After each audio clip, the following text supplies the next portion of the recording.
Gilbert Arenas, Kendrick Perkins at Coach Darvin Ham, yan ang ating pag-uusapan. Final seconds. Bryant for the win. Bang! Insulto naman kana Taurean Prince, Cam Reddish at Jared Vanderbilt ang sinabi ng former NBA player na si Gilbert Arenas. Paano ba naman mga idol ay nagpakita ito ng isang video na tumitira ito ng 3-pointers, na kung saan ay nakashoot nga ito ng 17 out of 18 sa kanyang 3-pointers. Kaya naman sinabi nga nito kay LeBron James na kailan ba daw ito magkakaroon ng open tryouts. At sabihin nga din daw nito kana Taurean Prince, Cam Reddish at Jared Vanderbilt. Napayag daw itong rentahan nila ang kanyang braso para ngayong season. At isa nga daw supermax ang kanyang braso. Yan nga mga idol ang mga sinabi ni Gilbert Arenas. Na panigurado naman na nagbibiro lang ito sa kanyang edad sa ngayon na 41 years old. Nahuli pa nga itong naglaro sa NBA ay noong 2012. Kilala nga itong si Gilbert Arenas bilang isang shooter at scorer noong naglalaro pa ito sa NBA. Sa ngayon kasi mga idol ay nag-e-struggle ang kupunan ng Lakers sa kanilang shooting. At tanging si LeBron James at Taurean Prince lang ang merong above sa 40% pagdating sa 3-point shooting sa kanilang kupunan.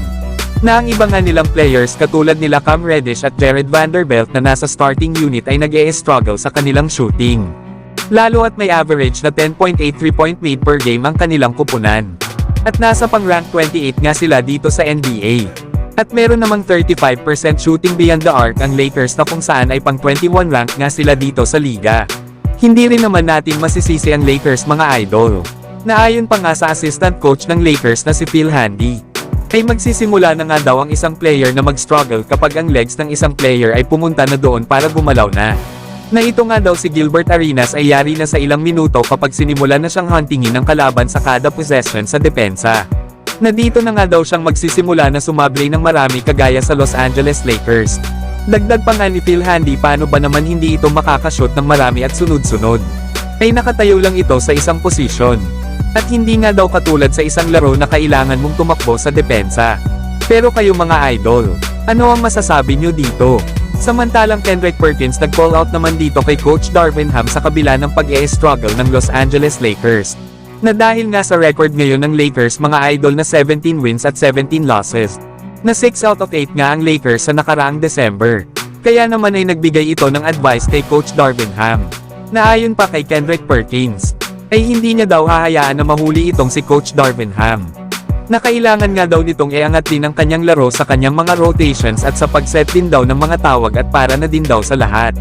Kasama na nga din daw dito ang mga nakakalitong mga minuto nila LeBron at Davis. Kaya kailangan daw talaga itong maayos ni Coach Darvin Ham at iangat pa ang kanyang laro. Yan nga mga idol ang mga sinabi ni Kendrick Perkins na isang former NBA player. Ang nakikita at nasa sisi kasi ngayon sa pag-e-struggle ng Lakers ay itong si Coach Darvin Ham. Na marami nga daw pagkakataon na makikita na frustrated si LeBron during daw sa mga play calls.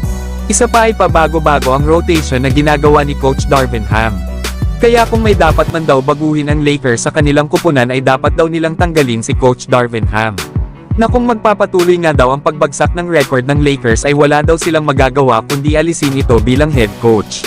Lalo at nasa pang 10 seed ngayon ang kanilang kupunan na may record na 17 wins at 17 losses. Pero may pagkakataon nga daw na makakabawi ang kanilang kupunan lalo at hindi naman daw inaasahan na magta-travel ng madami ang kanilang kupunan ngayong January. Na magsisimula nga ang kanilang laro sa 5 sunod-sunod na laban sa kanilang home court. Laban nga ito sa mga kupunan ng Miami Heat, Memphis Grizzlies, Los Angeles Clippers, Toronto Raptors at Phoenix Suns. Bago naman ito magta-travel papuntang Utah Jazz. At babalik naman kaagad sa kanilang home court para ulit sa sunod-sunod na laban na naman sa sarili nilang bahay. Laban sa mga kupunan ng OKC Thunder, Dallas Mavericks, Brooklyn Nets, Portland Trail Blazers at Los Angeles Clippers. Kaya sa susunod na 11 games ng Lakers ay isang beses lang ito magta-travel at sa kupunan lang ng Utah Jazz. Kaya malaking partida talaga sa kupunan ng Los Angeles Lakers na dapat nga nila itong samantalahin. Kaya dapat na talaga na ma-improve ni Coach Darvin Ham ang mga kahinaan ng Lakers. Para naman magsunod-sunod na ang kanilang panalo at umangat na muli sila sa standings. Pero kayo mga idol, ano ang masasabi nyo sa mga sinabi ni Kendrick Perkins? So hanggang dito na lang tayo mga idol. At huwag nyo naman kalimutan mag-subscribe bilang pagsuporta.